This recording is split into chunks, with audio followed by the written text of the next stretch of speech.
नमस्कार, जय हिंद, वंदे मातरम। स्वागत है आपका उत्तर प्रदेश के सबसे भरोसेमंद न्यूज चैनल में। आइए नजर डालते हैं आज की बड़ी खबरों पर। किसानों, मजदूरों, बेरोजगार युवाओं और महिलाओं से जुड़ी अहम अपडेट। साथ ही जानेंगे पीएम किसान योजना की अगली किस्त कब जारी होगी। इसके साथ ही आज से प्रदेश में 10 से 15 नए नियम लागू हो रहे हैं, जिनका सीधा असर आप पर पड़ सकता है। पेट्रोल, डीजल के ताजा भाव और मौसम का हाल। तो वीडियो को अंत तक जरूर देखें और चैनल को अभी सब्सक्राइब करें। कृषि मंत्री सूर्य प्रताप शाही ने कल एक सार्वजनिक टिप्पणी में अपने सहयोगी मंत्री संजय निषाद के कार्यप्रणाली पर अपने विचार रखे। इस बयान के बाद राजनीतिक चर्चाओं का दौर शुरू हो गया है। उन्होंने विभागीय कामकाज को लेकर अपनी बात रखी, जिसे राजनीतिक गलियारों में सहयोगियों के बीच विचारों के आदान प्रदान के रूप में देखा जा रहा है। लुधियाना में हुई एक रेल घटना के वीडियो पर प्रतिक्रिया देते हुए समाजवादी पार्टी प्रमुख अखिलेश यादव ने रेल सुरक्षा व्यवस्था पर सवाल उठाए हैं। उन्होंने इसे सरकारी तंत्र की कमी से जोड़ते हुए अपनी बात रखी है। राजनीतिक दलों के बीच इस विषय पर बयानबाजी का दौर जारी है।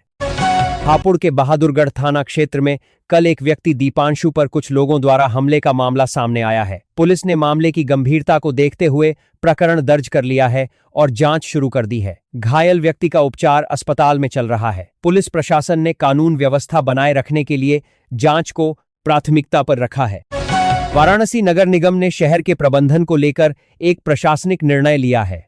निर्णय के अनुसार शहर के कुछ क्षेत्रों से मीट और मछली की दुकानों को चरणबद्ध तरीके से अन्य स्थानों पर स्थानांतरित करने की योजना है।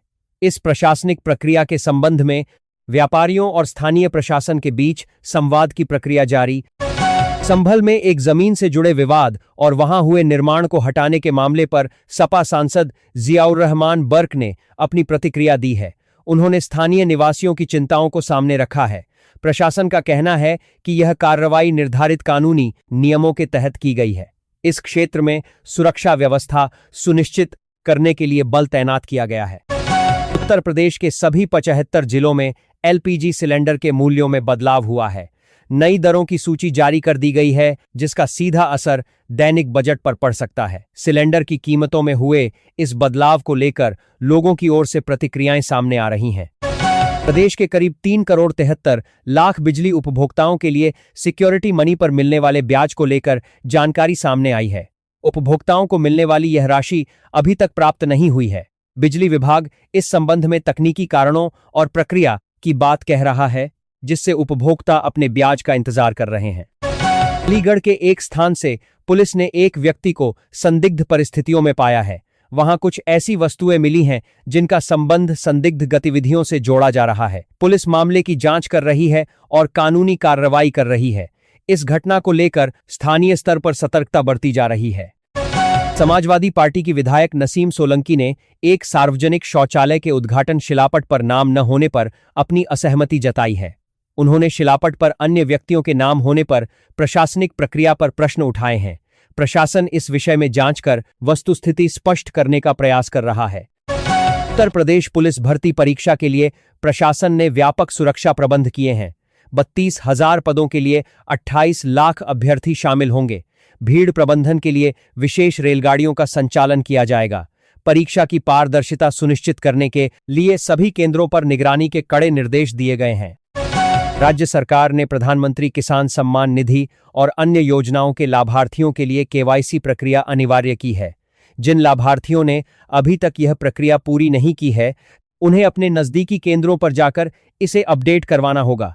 कृषि विभाग ने स्पष्ट किया है कि इससे सरकारी लाभ का हस्तांतरण सुचारू रूप से होगा। इलाहाबाद उच्च न्यायालय ने पुलिस की कार्यप्रणाली के संबंध में एक टिप्पणी की है। अदालत ने प्रशासन से अपेक्षा की है कि वह संवैधानिक प्रक्रियाओं का पालन सुनिश्चित करे। इस कानूनी टिप्पणी को प्रदेश के प्रशासनिक सुधारों के दृष्टिकोण से महत्वपूर्ण माना जा रहा है। बाराबंकी में एक वैवाहिक कार्यक्रम के दौरान विवाद होने की खबर है। दोनों पक्षों के बीच असहमति के कारण कार्यक्रम आगे नहीं बढ़ पाया और आपसी चर्चा के बाद इसे समाप्त करने का निर्णय लिया गया। पारिवारिक विषयों पर इस प्रकार की घटनाओं को लेकर समाज भोले बर है में सावधानी बरतने पर जोर दिया जा रहा है। आगामी विधानसभा चुनाव 2027 की तैयारियों के क्रम में भाजपा प्रदेश अध्यक्ष पंकज चौधरी का जिलों का दौरा प्रस्तावित है। पार्टी का उद्देश्य संगठन को मजबूत करना और सरकारी योजनाओं के लाभार्थियों तक पहुंच बनाना है। भाजपा अपने चुनावी कार्य प्रबंधन को लेकर सक्रिय रणनीति पर काम कर रही है। उत्तर प्रदेश पुलिस ने सार्वजनिक स्थानों पर महिलाओं की सुरक्षा बढ़ाने के लिए सादे कपड़ों में पुलिस बल की तैनाती शुरू की है। इस पहल का उद्देश्य मंचलों पर निगरानी रखना और सुरक्षा का वातावरण बनाना है। पुलिस विभाग का कहना है कि यह सुरक्षा अभियान निरंतर जारी रहेगा। मथुरा में कलाकार राहुल मिश्रा के 2 पपेट सुरक्षित मिल गए हैं। ये पपेट्स एक यात्रा के दौरान बैग में छूट गए थे। स्थानीय पुलिस की मदद से बैग बरामद कर लिया गया है। कलाकार ने राहत की सांस लेते हुए पुलिस प्रशासन का सहयोग के लिए धन्यवाद दिया है। लखनऊ में विकास प्राधिकरण ने भूमि के व्यावसायिक उपयोग और अवैध प्लॉटिंग पर रोक लगाने का निर्णय लिया है। इससे कृषि भूमि के संरक्षण और नियोजित विकास में मदद मिलेगी। प्रशासन ने स्पष्ट किया है कि नियमों का उल्लंघन करने वालों के खिलाफ विधिक कार्रवाई की जाएगी। उत्तर प्रदेश की एक सरकारी यूनिवर्सिटी में लंबे समय से प्रतीक्षित 50 शिक्षकों की भर्ती की प्रक्रिया शुरू होने वाली है। शासन ने पदों को मंजूरी दे दी है। इस निर्णय से उच्च शिक्षा क्षेत्र में शैक्षणिक गुणवत्ता बढ़ने की उम्मीद है और जल्द ही भर्ती का विज्ञापन जारी किया जाएगा। सोनभद्र में एक छात्र द्वारा साइबर धोखाधड़ी के शिकार होने के बाद दुखद घटना सामने आई है। पुलिस अज्ञात साइबर अपराधियों की तलाश कर रही है। डिजिटल सुरक्षा को लेकर विशेषज्ञों ने सलाह दी है कि किसी भी अनजान लिंक या व्यक्ति के साथ आर्थिक लेनदेन न करें।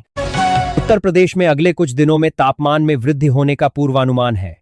मौसम विभाग ने गर्मी और उमस को लेकर सतर्क रहने की सलाह दी है। स्वास्थ्य विशेषज्ञों ने नागरिकों से आग्रह किया है कि वे अधिक पानी पिएं और दोपहर में बाहर निकलने से बचें।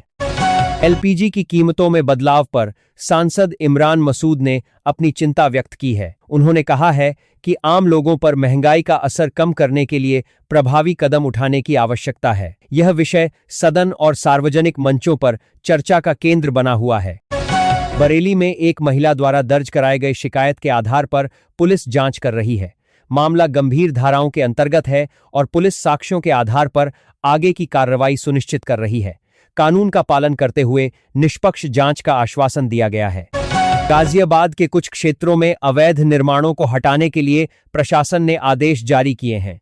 ये निर्माण नियमों के अनुरूप नहीं पाए गए थे। प्रशासन का कहना है कि यह कार्रवाई शहरी नियोजन और नियमों के अनुपालन के अंतर्गत की जा रही है। उत्तर प्रदेश की पंचायतों में राशन कार्ड और पेंशन सत्यापन के लिए विशेष कैंपों का आयोजन किया जा रहा है। सरकार का प्रयास है कि सभी पात्र नागरिक योजनाओं के लाभ से जुड़े रहें। आधार लिंकिंग के माध्यम से वितरण प्रणाली को और अधिक पारदर्शी बनाया जा रहा है। मुख्तार अंसारी के गाजीपुर स्थित होटल के मालिकाना हक को लेकर कानूनी विवाद चल रहा है। न्यायालय ने मामले की सुनवाई के लिए 27 जून की तारीख निर्धारित की है। यह मामला अभी न्यायिक प्रक्रिया के अधीन है और न्यायालय का निर्णय ही अंतिम होगा। राशिफल।